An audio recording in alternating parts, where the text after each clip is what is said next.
আসসালামু আলাইকুম। সুপ্রিয় দর্শকদের মাঝে আমি আমার জীবনের কিছু কথা বলতে এসেছি। তো যে কথাগুলো আজকে আপনাদের মাঝে শেয়ার করতে এসেছি, আশা করি সবাই আমার কথাগুলো শুনবেন। আর বিশেষত মেয়েদেরকে নিয়ে আমি কিছু কথা বলতে চাই।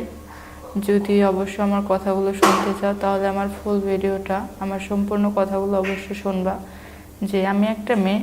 আর দ্বিতীয়ত আমি মেয়েদের উদ্দেশ্যে কী এমন বলতে চাই, তো সেটা জানতে হলে সম্পূর্ণ ভিডিওটা শুনতে হবে বা দেখতে হবে। তো যাই হোক, মূল কথাতে চলে যাব। আসলে প্রেম ভালোবাসা কখন কিভাবে হয় সেটা কেউ বলতে পারে না। কখন কাকে ভালো লাগে কেউ আমরা বলতে পারি না, যে কখন কাকে ভালো লাগলো আর মন থেকে কাকে বা ভালোবেসে ফেললাম। তো সেরকম সেম কাহিনী আমার সঙ্গেও হয়েছে, যে কিভাবে তাকে ভালোবাসলাম আর কি এমন হলো যার কারণে আজকে মেয়েদের ক্ষেত্রে এই কথাগুলো বলতে এসেছি। তো যাই হোক, আমার মা, তারা ছিল দুই বোন। আমার মা ছোট আর আমার মায়ের বড় বোন ছিল আমার খালামণি। তো আমাদের ফ্যামিলিতে ভাই বোনের মধ্যে আমার এক ভাই আর আমি। আর আমার খালামণির কোনো মেয়ে নেই, আমার খালামণির একটাই ছেলে। আর আমার খালামণির ছেলে মানে আমার খালাতো ভাই আমার বয়সে 2 থেকে 3 বছরের বড় হবে, আর আমি ওর 2 থেকে 3 বছরের ছোট। তো আমার ভাইয়া সবসময় আমার বলতো, আমার আপন ভাই, যে আমাকে সবসময় বলতো, বোন তুই যাই কিছু করিস ভেবে চিন্তে করিস, আর কখনো এমন কিছু করিস না যাতে তোকে আজীবন কষ্ট পেতে হয়, কান্না করতে হয়। আর কাউকে বলিস বা না বলিস, তোর এই ভাইটাকে সবসময় বলিস। আসলে এরকম একটা কথা ভাই বলে কিভাবে, যখন তার বোনের সঙ্গে তার আন্ডারস্ট্যান্ডিংটা অনেক ভালো হয়, সম্পর্কটা অনেক ভালো হয়, তখনই একটা ভাই বলার সাহস পায়। ঠিক যেমন আমার ভাইয়ের সঙ্গে আমার এতটা আন্ডারস্ট্যান্ডিং বা এতটা দুষ্টুমি আর কি করি, কখনো আমাকে কোনো কিছুর অভাব বুঝতে দেয়নি, কোনো কিছুর কষ্ট বুঝতে দেয়নি। যদি কোনো কিছু প্রয়োজন হয়েছে আমার বাবাকে বলছি, বাবা যদি আমাকে এনে দিতে না পারছে তাহলে আমার ভাইয়া আমাকে এনে দিচ্ছে। তো সেক্ষেত্রে বাবা মার কাছে, ভাইয়ার কাছে অনেকটা সুখে ছিলাম, যা চাইতাম তাই পাইতাম। তো এইভাবে দিনকাল কাটতেছে। আমরা যখন আমাদের গ্রীষ্মকালে আম কাঁঠালের দিনে স্কুল ছুটি দিত, তখন আমরা খালামণির বাসায় চলে যেতাম। আর ওই ছুটির দিনগুলো অনেক মজা করতাম। গ্রাম অঞ্চলে ছেলেমেয়েরা যদি এক সমান হয় বা বয়সে হয়তো 2-1 বছরের ছোট বড় হয়, সবাই তো গ্রীষ্মের ছুটিতে অনেক মজা করে, আনন্দ করে, ঠিক সেরকমই। তো এরকম প্রতি বছরে এইভাবে মজা করতাম। আর বিশেষত আমার খালামণির কাছে গেলে আমার বাসায় আসতে ইচ্ছে হতো না। তার তো কোনো মেয়ে নেই, আমাকে এত পরিমাণে আদর করতো যা বলার মতো না। মনে হতো যে সেই মনে হয় আমার মা। কথায় আছে না, মায়ের থেকে মাসির দরদ বেশি। আসলে এটা বাস্তব।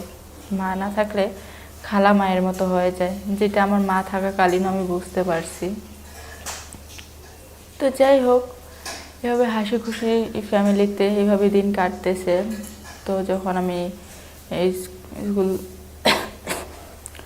তো যখন আমি এসএসসি পরীক্ষা শেষ করলাম, তো এসএসসি পরীক্ষা শেষ করার পর আমার খালাতো ভাই একদিন আমাকে বলতেছে, তোকে না আমার কিছু বলার আছে, আমাদের বাসায় আসিস তো।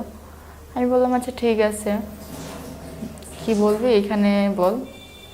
পরে বলে না, আমাদের বাসায় আসিস। পরে গিয়েছি ওদের বাসায়। তো সেদিন আমাকে কিছু বলার সুযোগ পাইনি, শুধু অনেকবার কথা বলার চেষ্টা করছি, কিন্তু সেরকমভাবে আমার সঙ্গে কথা বলেনি। আমি অতটা বুঝতে পারিনি আসলে ও কী বলতে চায়। তো একদিন বাবা মা বাসায় ছিল না, তারা আবার আমার নানির বাড়িতে বেড়াইতে গেছিল। তো আমি বাসায় একাই ছিলাম, আমার ভাইয়া সহ চলে গেছিলো। আমি একটু অসুস্থ ছিলাম দেখে আমি যাইনি। তো সেদিন আবার আমার খালাতো ভাই আমাদের বাসায় আসে। আসার পর সে আমাকে বলে যে আমাকে তার অনেক ভালো লাগে বা আমার সঙ্গে সে রিলেশন করতে চায়, ভবিষ্যতে তার জীবনসঙ্গী হিসেবে আমাকেই সে পেতে চায়। এভাবে নানান কথা বলে।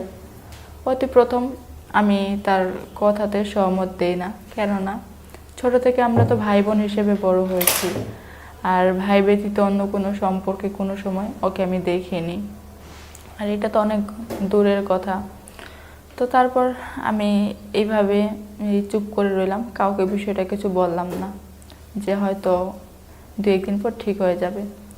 কিন্তু একটা পর্যায়ে এভাবে সে আমাদের বাসায় আসতো যাইতো, আমি তাদের বাসায় আসতাম যাইতাম, এক কথা দুই কথায় ইয়ার্কি ফাজলাম তো একটা পর্যায়ে ওকে সত্যি সত্যি আমি মন থেকে ভালোবেসে ফেলি, ওকে ভালো লাগে যায়। জীবনসঙ্গী হিসেবে সারাটা জীবন ওর পাশেই থাকতে চাই আমি, এরকম স্বপ্ন দেখতে শুরু করি। তো কোনো দিন ও আমাকে কোনো কিছু কষ্ট করতে দেয়নি, আমার সবসময় চাওয়া পাওয়াগুলো ও পূরণ করতো, বলতো দেখ সারাটা জীবন আমরা একসঙ্গে থাকবো, তো সারা জীবন তোর যত দায়িত্ব আছে চাওয়া পাওয়া আছে আমাকেই তো পূরণ করতে হবে, তো এখন থেকে পূরণ করা শুরু করে দিই। তো যা চাওয়া পাওয়া আছে চেষ্টা করব সবসময় পূরণ করার। তো এইভাবে এক কথা দুই কথা ওকে আমি এতটা ভালোবেসে ফেলি, যা ওর প্রত্যেকটা কথায় আমার অনেক ভালো লাগে। একটা পর্যায়ে সে আমাকে ঘুরতে নিয়ে যায় তার বন্ধুর বাড়িতে। তো সেইখানে আর বাসায় ফেরা হয় না, সেদিন তার বন্ধুর বাড়িতে আমরা থেকে যাই। আর ওইখানে ওর বন্ধুর বাড়িতে এক ঘরে আমি আর ও ছিলাম, আরেক ঘরে ওর বন্ধু, ওর বাবা মারা বাকিরা ছিল।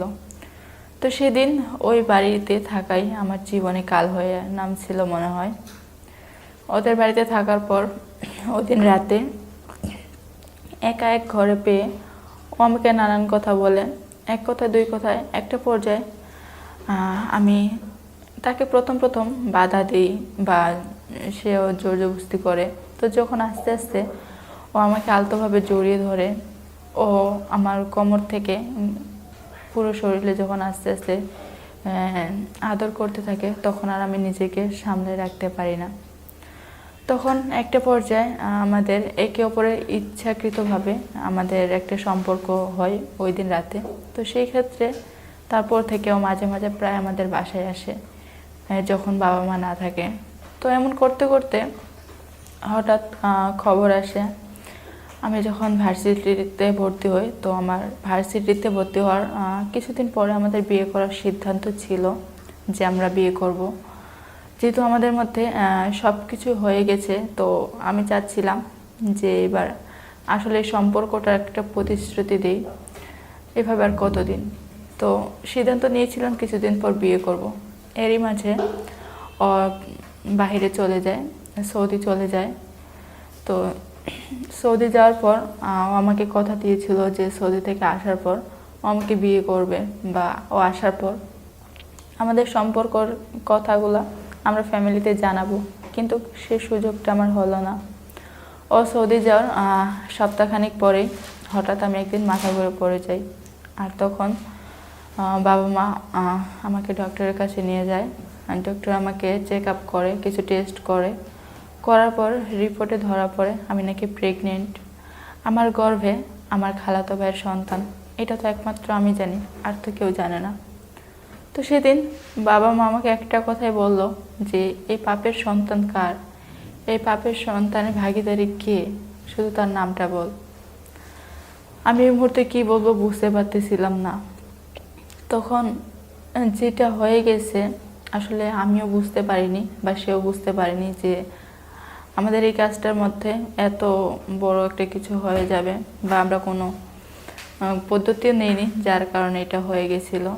তো তখন আমি ফ্যামিলিতে সব কথা বলে দিই যে এরকম এরকম খালাতো ভাইয়ের সঙ্গে আমার রিলেশন ছিল, বা আমরা একে অপরকে পছন্দ করি, ও আমাকে বিয়ে করবে, আমাকে কথা দিয়েছে সৌদি থেকে যখন ও বাংলাদেশে আসবে তখন আমাকে বিয়ে করবে। তো তারপর খালামণিকে এই বিষয়টা জানায়। জানানোর পর খালামণি তো কিছুতে এই বিষয়টা মানতে চায় না। তখন তাকে ফোন দেওয়া হয়। তো সে একটা কথাই বলে যে ওর গর্ভের সন্তান আমার না, আর এই সন্তানের বাবাকে আমি জানি না, আমি নাকি তাকে ফাঁসাচ্ছি। তো যখন সে অস্বীকার করলো, অনেকভাবে আমি প্রমাণ করার চেষ্টা করছিলাম যে এই সন্তান আর কারো না ওর, কিন্তু আমি ওকে অনেকটা ভালোবাসতাম, বিশ্বাস করতাম, তাই কোনো আমি প্রুফ রাখি নাই কখনো। নিঃসন্দেহে ওকে ভালোবেসে গেছি। তো একটা পর্যায়ে সে যখন অস্বীকার করলো, গ্রাম অঞ্চলের এরকম বিষয় লোকজনও নানান কথা বলতেছে, বাধ্য হয়ে আমার এই গর্ভের সন্তানটাকে নষ্ট করতে বাধ্য হই আমি। আর যেই গ্রামে, যেই ফ্যামিলিতে আমি কোনো ন্যায় বিচার পাইনি, সেই ফ্যামিলিতে আমি আর থাকতেও চাইনি, যার কারণে আমি সেই ফ্যামিলি ছেড়ে আজকে অনেক দূরে চলে আসছি। ঢাকা শহরে বর্তমানে আছি, চাকরি করি। তো সবাই আমার জন্য দোয়া করবেন। আর মেয়েদের উদ্দেশ্যে একটা কথাই বলবো, আমি যেমন ভুল করছি, বিশ্বাস করে ঠকে গেছি, এরকম কেউ কখনো কারো মায়ায় পড়বেন না। কেউ কখনো বিশ্বাস করে নিজের মূল সম্পদটা উজাড় করে অন্য কাউকে দিবেন না। এতটুকুই বলার ছিল। আমার জীবন কাহিনী এই পর্যন্তই। তো আশা করি সবাই ভালো থাকবেন আর আমার মতো এরকম ভুল আর কেউ করবেন।